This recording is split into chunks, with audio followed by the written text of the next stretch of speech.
Welcome to Vicious Whispers with Mark Tullius, your source for horror, sci-fi, suspense, and all things violent. Thank you so much for joining me today on Vicious Whispers with Mark Tullius. Today we have episode 182. At the end of the episode, I will play a story from Somber Stroll. That story is going to be Mutual Understanding. I had a lot of fun with that one, and it is going to tie into the story I have to tell today, which I don't want to tell, but it's all good. I think I'm over it. Talk about self-forgiveness, rage, all that kind of stuff. You guys have probably heard it here before, but I will share it again. All right. So anyhow, been an awesome week writing-wise. Got a lot done on Trying to Die in the Wild West. So I've gotten that back from John Polisano, went through all of his changes. Love everything that he added. Now I saw that I have 6 tiny little death scenes that I need to finish up. Other than that, the book is complete. A couple things here and there. So the editor is already working on that while I'm finishing up these last scenes. Finish up the cover on that as well, trying out some different options. One is like a wanted poster. The other one is just a picture of the town. I'm not sure which one we're going to use on that. I also had a great talk with Steve Montgomery this week. He called me to go over one of the chapters he just worked on. Man, he made it so much better. It was so much more exciting. Just did an awesome job. So it has been cool to watch him, just build this thing up, make it better. If we had put it out 2 years ago, it wouldn't be nearly as good as it is now. So that was super cool. I haven't done really anything on Knotfest this week. I did figure out which co-authors would be writing which stories, or which authors would be writing which stories in Knotfest Confessions, and so which band they'd be attached to. I think I know them all. But other than that, didn't do much on there. So yeah, this whole week was Wild West. And I did get a cool message from Duncan Ralston yesterday saying that he is nearly finished with the Trying to Die at Ghostland. So that is really cool.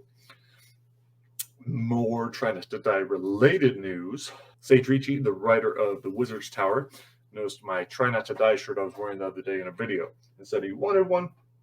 I told him we're going to have to share because I only have the one. I just never cared for the back of the shirt that much. Didn't come out that great.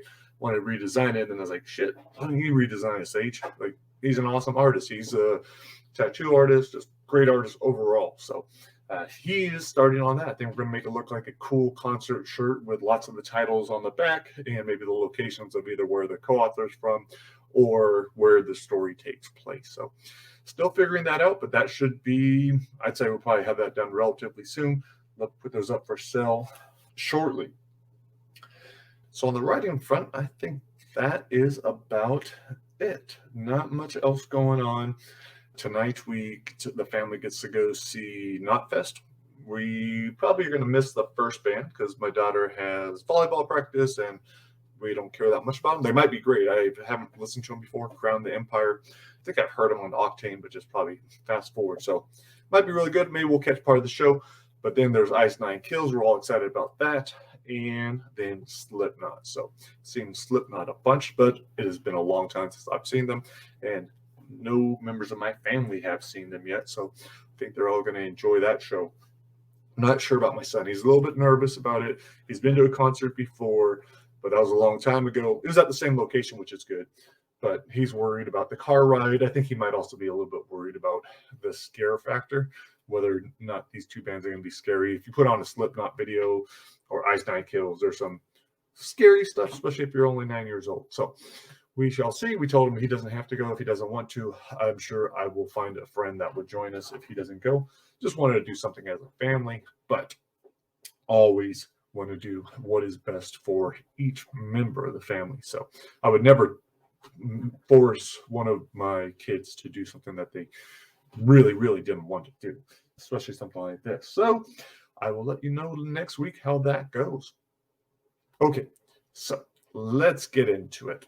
It's probably about a month or two ago, whenever school started, like so mid-August, I was having a very hard time with anger because I was feeling like I didn't have enough time. I was driving too much. I was so upset at people not driving the right way, in my mind, what the right way was. Getting very upset every day, and it just wasn't good. And I realized, like, okay, I need to do my yoga. I need to breathe. I need to do my mantras before I go into the car. I need to just keep everything positive. I can't react that way. I don't want to react that way. So everything has been awesome since then. And I had a little setback the other day, and I was it pretty much ruined the entire day. I mean, I guess I got over it eventually, and I got stuff done, but it really shook me up. So I was on my way home from taking my daughter to school. Everything was wonderful. I didn't care that there was a bunch of traffic. I was like, it's just going to take even longer. So a lot of construction, go a longer way, waiting in line for my turn to make the left-hand turn. So I think I waited probably 3 or 4 lights worth. So we were there for a while. And the whole time I was like, I wonder if someone's going to try to sneak in. Like, people are assholes. Someone might. And then right before it was my turn, I'm starting to go, and a car cuts me off, nearly hits me, and then just keeps going. They just don't care. And instead of just letting it go right there, I fucking went from being cool to all of a sudden, man, I don't even like to talk about it because it's a complete loss of control. It's not something cool. It's not something I'm proud of at all. Maybe the old me a long time ago would have been like, yeah, fuck that guy. I'm a man, and he just wrongs me, so whatever he gets, that's what he gets. Like, that's the old kind of thinking, probably. But I was just so enraged all of a sudden that I went through the yellow light super fast. Might have been red. I'm not sure. I'm not going to admit that.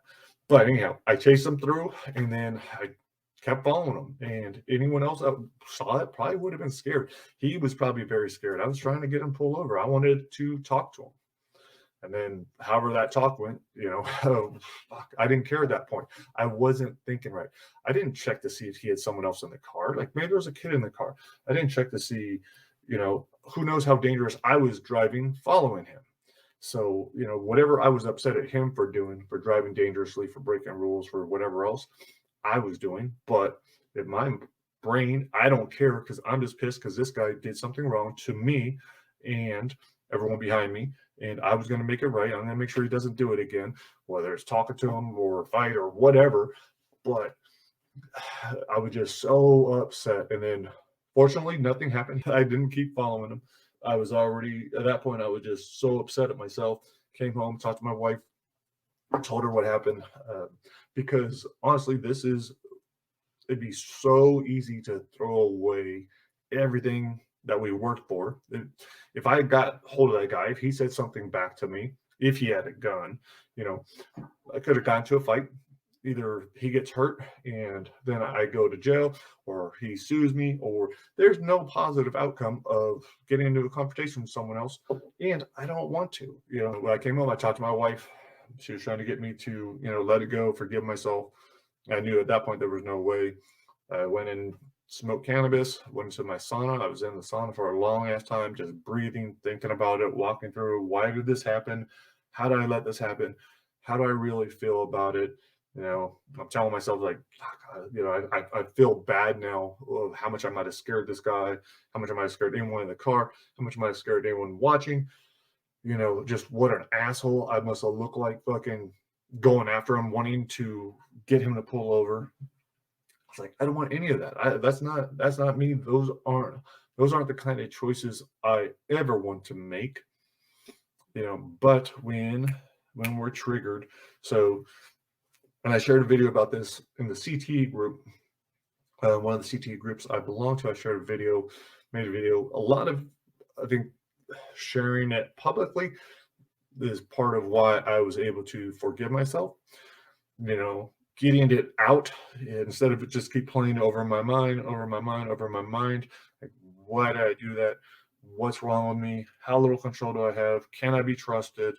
All these thoughts. But talking about on there, crying a little bit, that always helps. But sharing on there seemed to help. And I shared it on there because I was like, know what? I bet there's a lot of other people, whether they're wives, whether they're a caregiver, for a loved one, or this is a person that's going through it and beating themselves up. I was like, it's probably good to hear that someone else goes through that. And here's kind of what they're dealing with. Here are some of their emotions. I know a lot of guys probably in that situation cannot share those emotions. I've gotten a lot better about being verbal and sharing shit, just like not caring. I don't care if I cry in front of someone. I don't care about any of that. Yeah, I got these emotions. Yeah, I have these vulnerabilities. Yeah, I have this lack of control here. Yeah, I could fucking turn into this huge rage monster. It is what it is. But if I hold all that shit in, if I don't tell anyone, if I just come on here and I'm all happy and fucking, yeah, the world's awesome, I'm awesome, that's not being honest. That's not helping anyone. So I think it's good to always, and whether it's talking with friends, like I generally don't let people have small talk with me. I want to talk about big stuff, like, man, what happened this week? You know, is everything cool? How's life? Not like how the fuck are the Dodgers doing or the Rams or any of that. But enough of that stuff. I let it go. I'm going to keep working on it. I'm going to keep reminding myself every morning when I get into the car, I have nowhere to be. Like, even if I have to go meet George, for my buddy, for lifting, like this morning, I'm going to go over to his house after I take lift. I'll just go a little bit earlier, and it's not that much of a rush. And if I'm late, that's not a big deal. We're going to do yoga where we just lay there for part of it. So that, I have nowhere important to be. I'm going to feel bad for anyone that is in a rush because they probably got to go to some shitty ass job or there's a medical emergency or whatever. I'm just going to start framing stuff like that. And then remembering what my daughter said too. She's like, man, being in the car is just a cool time to listen to music, discover new music. So that's one thing we do together. And I will remind myself of those things before getting in the car. All the talk of CTE, TBI, that definitely brings up a lot of other stuff that it's been hard. I think I mentioned on here how hard it is to see all these parents posting photos. Lots of guys I'm friends with posting photos of their kids playing tackle football. I'm talking about kids that are, pre-teens, and just I don't get upset at the parents. I want to tell the parents, like, hey, have you seen this? Like, do you know you're probably fucking your kids up for no reason? Best case is you're giving them extra playing time and they're going to get really good. And then they're going to go on to high school. Then they're going to go to college. Then they're going to go on to NFL. And then they're going to have CTE. Because if you play football that long, there's very little chance, I think, that you're not going to end up with CTE, that you're not going to end up with a rattled brain.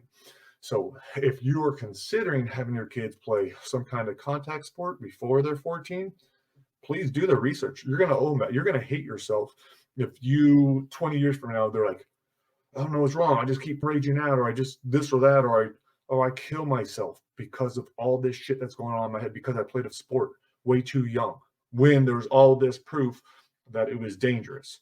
So I'm getting to the point where I am starting to get a little upset because you should be taking care of your kids. You shouldn't be trying to live through them. You shouldn't, oh, my kid wants to really play. How many 10-year-olds really want to play tackle football? And if they do, you tell them, hey, it's not safe. Well, wait until you're 14. Play flag. But again, that's just me getting upset because I don't want to see anyone get hurt. I don't want to see lives ruined, especially when you can't see. You don't know if your kid has had a concussion or not. You don't know if this other kid did. But whatever. It's not my kid. I can't worry about it. So if you want to keep having your kids, subject them to that. If you want to risk that over playing a sport, getting a little bit of activity when there are great alternatives to that activity. So instead of Pop Warner, you play flag. What's the big difference? What are they going to miss out on other than head trauma? Not much, but whatever. Not my kids. I can't make those choices.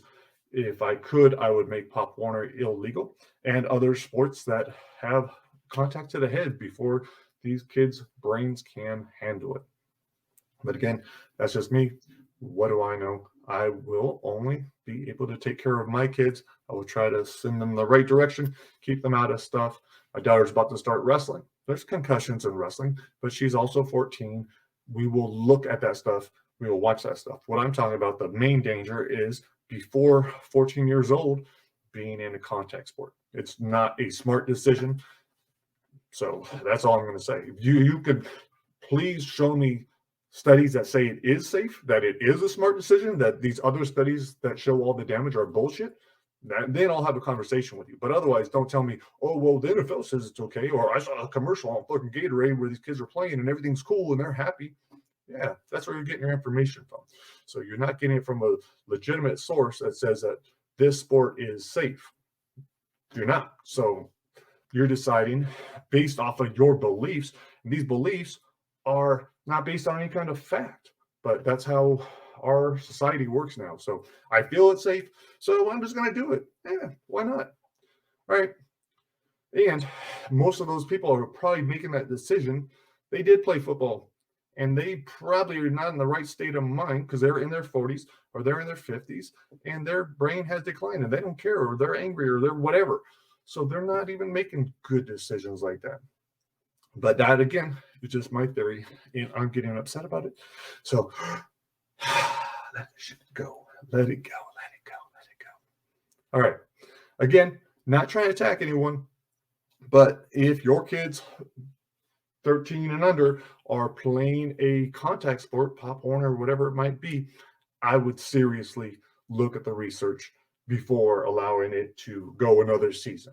So, if and then you can sleep easier. Then you're like, oh, that dude, yeah, he's full of shit. I don't really believe him, but let me just look. Let me just see. Oh, do I want that? Do I want that risk for my kid?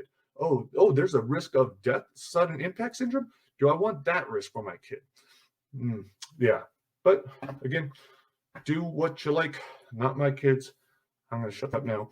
And we're going to go out on a story. Again, this story it's fiction, but it is based off of a desire to be able to settle fights mutually. I think it was Oregon that had the law. This story is called Mutual Understanding. It's based off of a law that they were either proposing or that they allowed, where people could fight. You might have to call a cop to watch it or whatever to make sure no one got hurt. But if two people were upset at each other, they would be allowed to fight, which was like, cool. Like that would be okay if people agree to it. But writing this story made me think about it. And this story is like, okay, one of these individuals is a female. Now, how's that going to go down? What would that be like if we had a female person want to fight someone that road raged on her that was a male? Listen to this story and you shall find out. All right, guys. Sorry for all the anger. Definitely got a lot of stuff going on this week, a lot of emotions.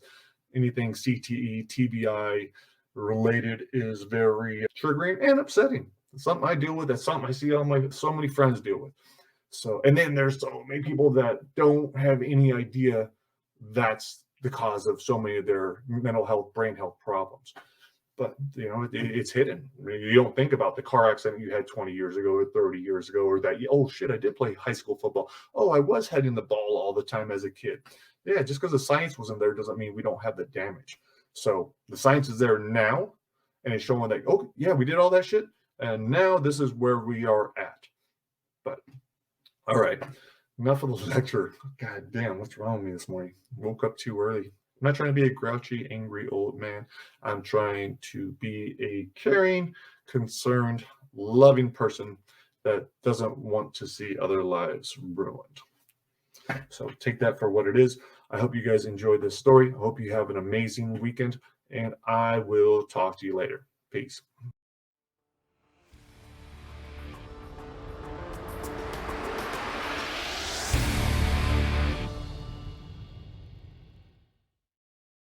Mutual understanding. The concrete circle lies between here and the little kids' playground. 3 flat benches and a patch of grass separating them. The climbing structure straight ahead, the infectious laughter drawing my attention. But I've seen how quickly the joyous peals can twist into terror. The soft, cushy ground not absorbing the fall. Parents sprinting at me in a 40-yard dash, screaming for ice, telling me to hurry, do something. Looking at me like I'm the one that told their kid to go play up there, like I had something to do with constructing it. That playground's been here since before me. All we own are the bleachers and everything in this shack, which cost plenty. That doesn't even include the rent we pay the city. Karen reminds us every single day, jumping on either Ryan or me the moment we walk through the door, asking us how much we sold, just so she can tell us it didn't come close to covering the cost of our wages. We've been open for business for 4 months, and things aren't panning out the way Ryan had predicted. Dad's worried we'll have to shut down before summer. School ended a little over an hour ago, but most kids are probably staying inside to keep warm. If I'm lucky, I'll sell a couple dozen waters and maybe a hot chocolate or two. But even with the little rush that always follows baseball practice, none of that will make a dent in what we're down. Last person to buy anything was that girl in the green yoga pants. She's pushing that chubby toddler in the swing one-handed so she can scroll through her phone. The kid doesn't mind the lack of attention, a giant grin plastered on his face, the wind whipping through his curls. She looks a few years older than me, maybe college, so I'm guessing babysitter, not mother. But either way, at least she brought him. Karen has never come here with Derek, and we live across the street. Mom loved this park. The birds, the trees, the laughter, everything about it. We were here every day of the year, rain or shine, and Mom took photos to prove it. Most of them are just me, but some with her in them too on the days Dad joined us. Her favorite was when I was 4, standing on that middle bench, whistling to the blue jay on my shoulder. My favorite is when I was 8 and we were cuddled on the grass, a week or 2 before the chemo. Lots of photos were captured in this circle, sporting roller skates and protective gear in the winter, a swimsuit for all of summer. The 6-foot-high pole in the center hasn't sprayed water for the last 5 years. There used to be a sign that read, "No riding toys, no running." It might as well have said, "Go ahead and fall off the monkey bars, but don't you dare trip on the concrete." The new sign is ours. Something Dad special ordered. 4 words that cost $100. Reserved for mutual understanding. A couple of kids are clomping up and down the bleachers to the right of the circle. Freddie, the homeless guy who sleeps in our shack most nights, is bundled up in his sleeping bag beneath the bleachers to the left. Most of the mothers and nannies are gathered around the benches with their backs to me. The only person facing the shack is the bald guy on the front bench. Every Tuesday and Thursday, he visits with his preschool daughter, a tiny blonde girl with glasses. I've never really seen him play with her. Usually he just hands her a tablet and she's glued to the device while he scopes out the area. The shack often one of his main interests. The squeal of tires makes everyone turn as a sporty black car swerves onto Cherry, crossing the median, headed straight for the playground. The driver whips the car around and screeches to a halt against the curb, parked the wrong way. Another squeal, this time a filthy 4x4 truck. The first driver, clad in all black, gets out and walks straight through the playground, headed right for me. The truck slams on its brakes, but not in time, its metal bumper shattering the car's taillights. The driver doesn't react, just keeps walking toward me. With the hoodie on, I can't tell it's a female until she reaches the concrete circle. The guy who jumped down from the truck has on jeans and a bright red jersey. He slams his door and storms through the playground. Surrounded by children, nearly every one of them staring, the guy shouts, "Where the fuck do you think you're going?" The woman, pretty and probably late 20s, doesn't pay him any mind as she approaches the counter with a smile. The truck driver pauses between 2 of the benches, his wide shoulders making me think he might still play football. "I'm talking to you, you little faggot!"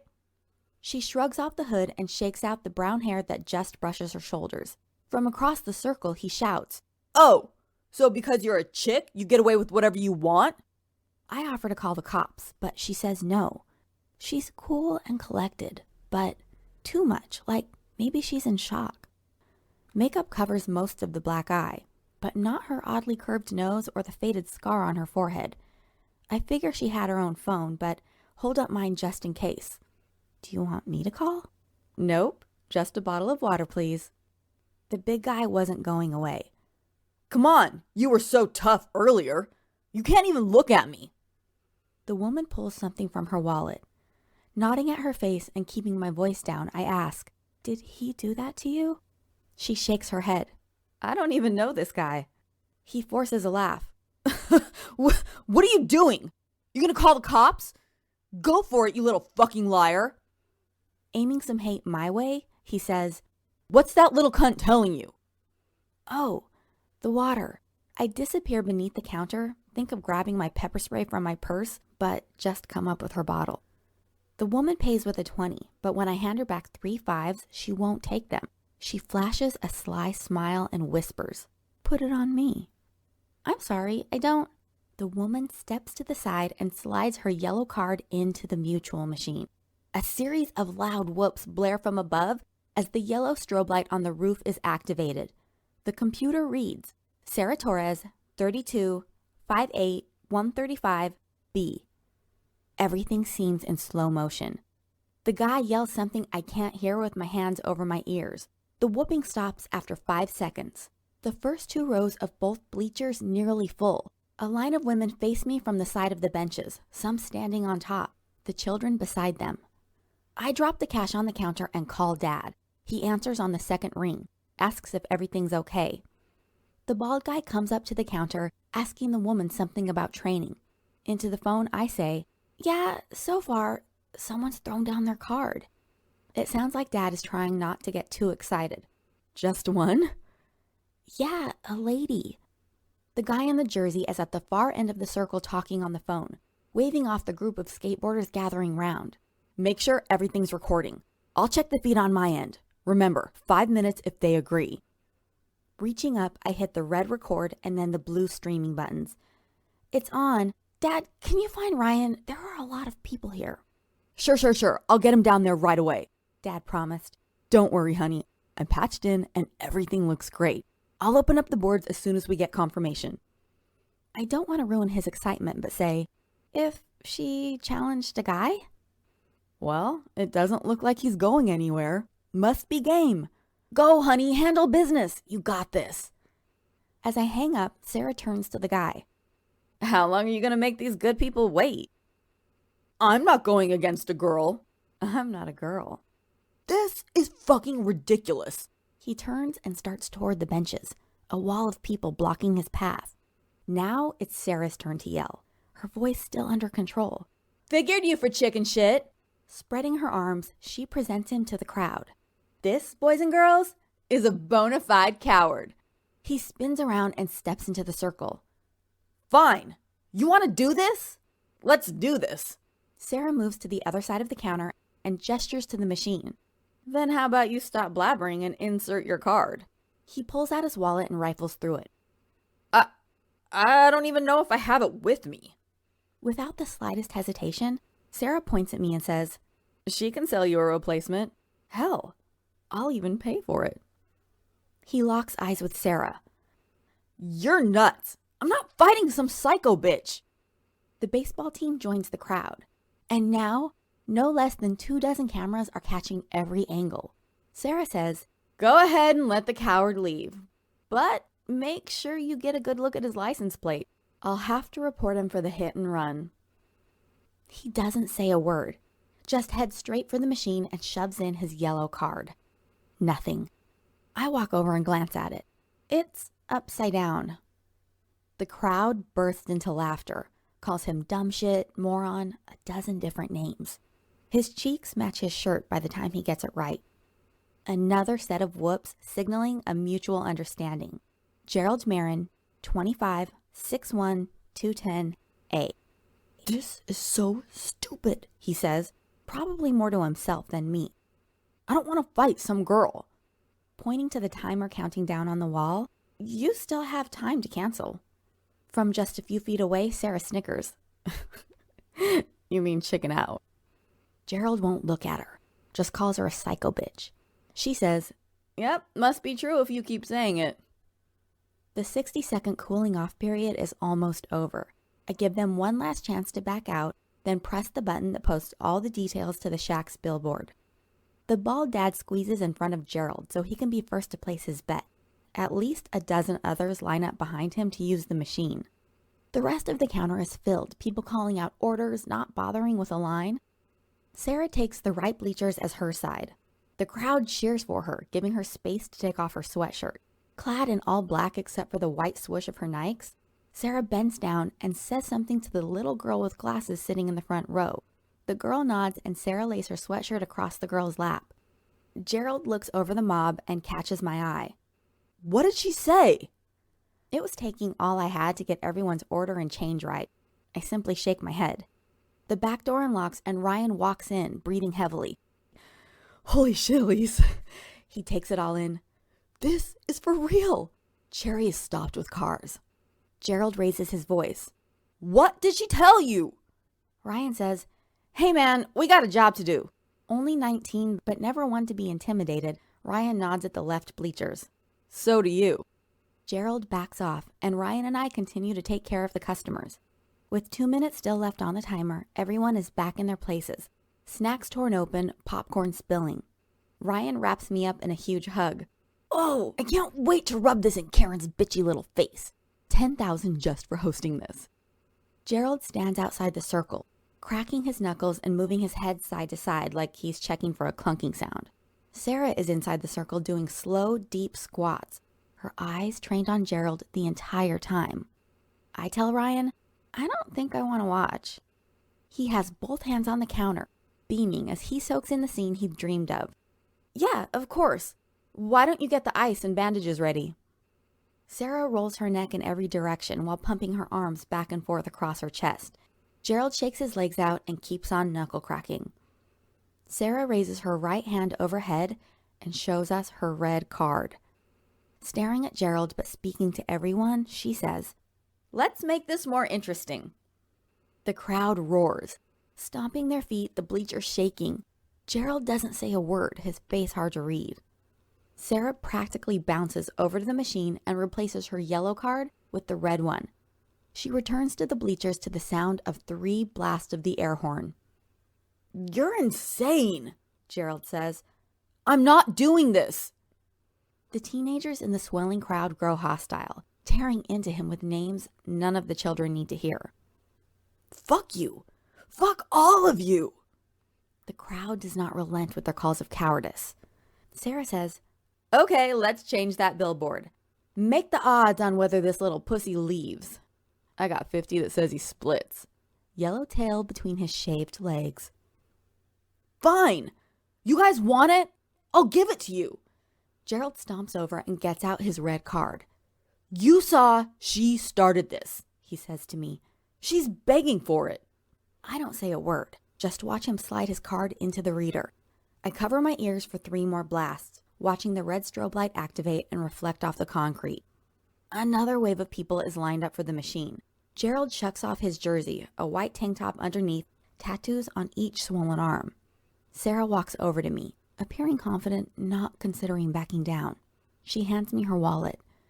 There's just about $500 in here, 13-to-1 odds. Put it all on me and we'll split it. Dad would have pointed out that half of nothing is nothing, but that's all I have to lose. Plus, I don't want to ruin the confidence Sarah has built up.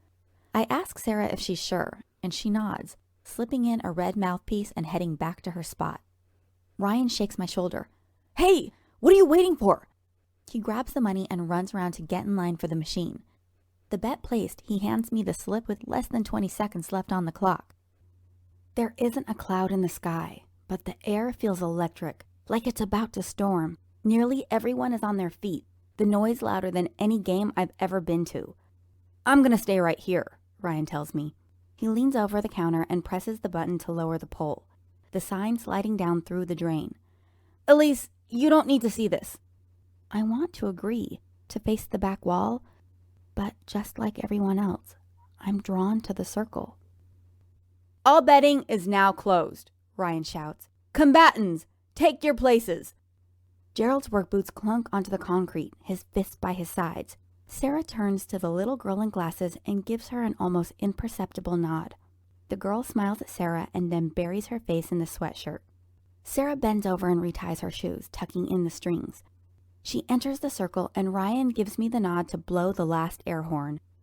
Gerald stays right where he is. Sarah advances, crouched down like she's in a martial arts movie. I don't watch MMA as much as Ryan, but from the way she glides like a snake sizing up prey, even I can tell she's trained. Only problem is, Gerald being 1.5 times her size. The ridiculousness of this woman closing in on the much heftier man becomes a little less ridiculous with each measured step. Gerald brings his fist to his chin and stands his ground, looking like he might try and tackle her. The crowd quiets as Sarah passes the center of the circle. She jumps in and out of his striking distance, but Gerald never bites. Sarah's third time in, she steps diagonally to the left, blasts the inside of his knee with a vicious kick, knocking his leg out wide, the crowd roaring approval. Gerald tries to regain his balance, but Sarah's jab cross connects with his nose. She follows with a hook, but Gerald drops his chin, her fist glancing off the top of his head. Sarah jumps back, clutching her hand. Gerald leaps in and just misses with a haymaker. Sarah shoots a sidekick directly to his kneecap. Gerald cries out, limps after her. "You fucking cheater!" Sarah smiles around her mouthpiece and does it again, her heel slamming into the front of his knee. Gerald grimaces as he puts that leg behind him out of her reach, but Sarah closes the distance, lifts his left ankle and pushes his chest. Gerald spins his arms to brace for the landing, barely stops the back of his head from bouncing off the concrete. Sarah's still standing, crouched over him, her left foot crushing his crotch, her arms trapping his ankle to her side. She falls to that side and lands on the shoulder, both her legs keeping Gerald's leg pinned. With a deep grip around his ankle and the boot trapped behind her armpit, Sarah presses her belly to the concrete and arches her back. Gerald yelps, sits up as far as he can and slams his fist into Sarah's shin. Sarah shifts her hips and switches her legs so her outside leg is over his. He tries wrenching her off, but she has it figure forward with her bottom leg. With his leg bent at that odd angle and his foot trapped on her hip, Gerald can't do much.